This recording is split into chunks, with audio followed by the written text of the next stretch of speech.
continuamos este curso de toma de decisiones gerenciales. Ahora viendo las medidas de dispersión.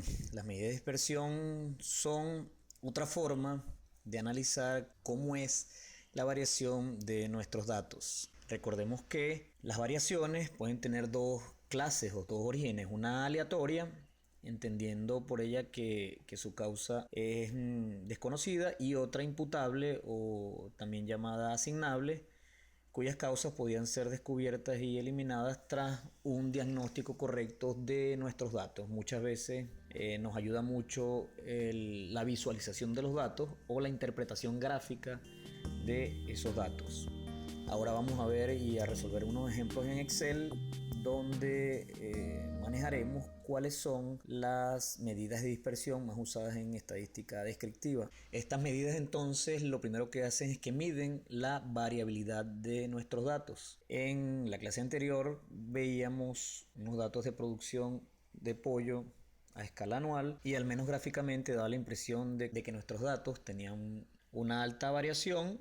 Ya vamos a ver con las medidas de dispersión que eso no es tan real y que a veces podemos ser engañados por nuestros propios datos. Estas medidas de dispersión también nos ayudan a saber qué tan alejado está de la media nuestra variable o nuestro conjunto de datos. En otras palabras, esta es la única forma de saber si la media representa realmente nuestros datos o no es así. Vamos al cálculo de interpretación entonces de las medidas de dispersión. El primero es el rango. Sencillamente es conocer la diferencia entre el valor máximo y el valor mínimo de nuestros datos. El rango es una medida directa de la dispersión de nuestros datos, o sea, qué tan dispersos están nuestros datos. Sigamos resolviendo nuestro ejemplo de Excel. Para calcular el rango, entonces, primero vamos a detectar o identificar el valor máximo. Escribimos la palabra max y acudimos a la función predeterminada de Excel. No es igual a max. Esta función nos permite determinar el máximo de toda esta serie de valores. Seleccionamos los valores, damos enter y ahí nos calcula automáticamente el valor máximo. Vamos a calcular cuál es el valor más pequeño. Escribimos la palabra min y automáticamente nos aparece la función min. Seleccionamos los datos y ahí nos busca cuál es el valor mínimo. Para calcular el rango entonces tenemos que restar. Escribimos la palabra rango y hacemos una resta sencilla en esta celda. Sería este valor máximo menos este valor, y ahí tenemos cuál es el rango de nuestros datos. Fíjense que es 4 y algo. Ese valor sería el rango de nuestros datos. Ya tenemos nuestra primera medida de dispersión. La segunda medida de dispersión es bastante conocida y es la varianza o variancia, que suele representarse como sigma cuadrado. Sencillamente es la sumatoria de cada valor menos la media, eso elevado al cuadrado, todo eso del numerador dividido entre n, que es el número de datos. Fíjense que la varianza sencillamente es ver qué tan alejado está cada dato de el valor medio de los datos. Pero antes vamos a ver otra medida de dispersión de nuestros datos que está muy relacionada con la varianza, que sería la desviación típica o desviación estándar, que no es más que la raíz cuadrada de la varianza y por supuesto se denomina como sigma. Sencillamente es sacar la raíz cuadrada de la varianza y ahí tenemos nuestra desviación típica. La desviación típica es la que nos dice realmente cuánto tienden a alejarse los valores concretos del promedio en una distribución de datos. Vamos entonces en Excel a calcular la varianza. Escribimos varianza, luego la palabra var y aquí tenemos la función predefinida en Excel.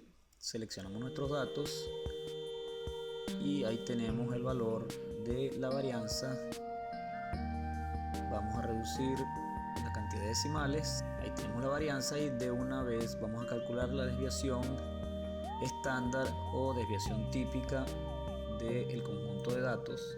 Ahí tenemos la desviación estándar, seleccionamos nuestros datos y ahí la tenemos calculada automáticamente. Esos serían entonces los parámetros estadísticos para el año 2005 de nuestros datos. Vamos a graficar nuestros datos, que siempre es importante ver los datos gráficamente. Aquí están los datos, ya vemos que los datos tienen cierta variación. Aquí es importante para visualizarlo mejor, vamos a verlo en una hoja nueva. Tenemos valor máximo, un valor mínimo. Este sería nuestro rango, que coincide con el valor que calculamos inicialmente. Para comparar o ver si tenemos grandes variaciones, sería interesante pasar a graficar qué sucedió con la producción de pollo en el año siguiente, en este año 2006. Sería interesante para hacer un análisis comparativo. Para ello, entonces, vamos a ir arrastrando nuestra fórmula a un costado y vemos que automáticamente nos hace los mismos cálculos, pero para la columna del año 2006. Aquí también arrastramos los datos y ya vemos que automáticamente tenemos todos nuestros parámetros estadísticos para el año 2006. Lo mismo pudiéramos hacer para todos los datos, pero por ahora vamos a quedarnos con el año 2006, donde el promedio, por ejemplo, es mayor que el año anterior. Vamos a ver si el promedio representa a los datos. Aquí tenemos la mediana, como en los datos anteriores, entonces la moda no es un valor numérico. Aquí vemos que el rango de nuestros datos aumentó, es decir, existe mucho más diferencia entre el valor máximo y el valor mínimo de producción que en el año 2006. Es decir, hubo mayor variación en el año 2006 que en el año 2005, a pesar de que la producción promedio se incrementó. Por supuesto, la varianza también es mayor y la desviación también nos dio mayor. Antes de seguir comparando, bueno, lo más lógico es que grafiquemos nuestros datos en la misma hoja que el año anterior. Aquí tenemos las dos gráficas superpuestas y es mucho más fácil comparar. Evidentemente, mucha mayor variación en el año 2006 que en el año 2005. Lo refleja la gráfica y también lo reflejan los parámetros estadísticos.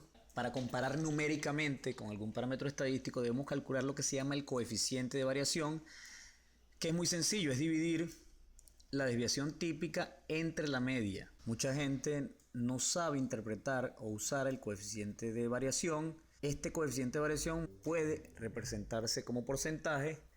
Nosotros aquí lo vamos a dejar como fracción, pero ¿para qué sirve? Bueno, sirve, entre otras cosas, nos ayuda a comparar las dispersiones de dos distribuciones distintas. Pues en este caso podemos usar el coeficiente de dispersión o el coeficiente de variación para comparar dos años consecutivos, lo cual sería bastante útil. Vamos a Excel a calcular el coeficiente de variación, entonces simplemente dividimos la desviación entre la media. Ahí lo tenemos. Pudiéramos decir que hubo una variación en el primer año de 2% y ahí tenemos una variación mayor en el siguiente año. Entonces hubo una variabilidad mayor en el año 2006. Eso mismo pudiéramos hacer para todos los años. Si nosotros corremos al siguiente año, hacemos lo mismo, calculamos todos los parámetros estadísticos. Ahí tenemos el promedio. El promedio se incrementó y vamos a ver el coeficiente de variación es mayor, entonces hubo mayor variabilidad en el año 2007. Así sucesivamente podemos ir analizando cada una de nuestros años. Vamos entonces a plotear en la misma gráfica este año. Nos vamos, agregamos otra serie de datos, seleccionamos los meses y ahí tenemos en una misma gráfica. Fíjense que la producción de pollo se incrementó ese año y hay mucha más variación porque en enero de ese año hubo una producción muy baja respecto a la máxima. Es decir, hubo producción baja al inicio, pero de ahí en adelante comenzó a crecer muy rápido. Entonces tenemos un rango muy alto y ese rango muy alto entonces nos da una variabilidad muy alta. Por eso el coeficiente de variación nos da alto, a pesar de que la producción se estabilizó de los meses siguientes hasta el mes de diciembre. Es lógico que cuando analicemos gráficos de control pasemos a graficar o a plotear los límites máximos y mínimos del fenómeno o del proceso que estemos analizando. Eso forma parte de lo que se llama control estadístico de los procesos y es una estrategia que va mucho más allá del control clásico, el control de calidad clásico que se hacía solamente o se limitaba a la inspección final de la calidad de un producto. En este caso, este gráfico de control nos permite apreciar la variación de una determinada característica de calidad e inclusive de cuantificarla a partir de este muestreo. Aquí estamos tratando de analizar cómo varió la producción de pollo a lo largo de un periodo bastante grande. Vamos a graficar los límites que nos dan. Estos límites pueden venir de la capacidad de producción instalada del país, el valor mínimo y el valor máximo de producción. Eso nos va a permitir cuando estamos por encima o por debajo de la producción, y ahí sí prender las alarmas o tomar decisiones para mejorar o para reorientar el proceso y conducirlo a su estado estable. Vamos a graficar entonces el límite superior y el límite inferior, y ahí vemos que para ninguno de los 3 años se superó. Por ende, no podemos hablar de que hay una variación, sino que todas las fluctuaciones en todos los años fueron atribuibles a las variaciones normales del proceso. No hay variaciones alarmantes que se salgan de nuestros dos límites. Vamos a hacerlo en todos los años y vamos a analizar algún otro año para ver si hay algún año donde debamos prender las alarmas. Aquí vamos arrastrando todas las celdas. Vamos a tomar un año aquí al azar donde haya una producción importante. Por ejemplo, en el año 2013. Vamos a hacer la gráfica del año 2013 y a verificar con el gráfico de control qué sucedió en el año 2013. Aquí tenemos el año 2013 y fíjense la sorpresa que tenemos. Hubo una sobreproducción en este caso porque hubo una producción importante que supera la producción regular o la producción normal. Tengo sobreproducción de pollo para el año 2013. Y hasta aquí esta clase. Nos vemos en la clase siguiente.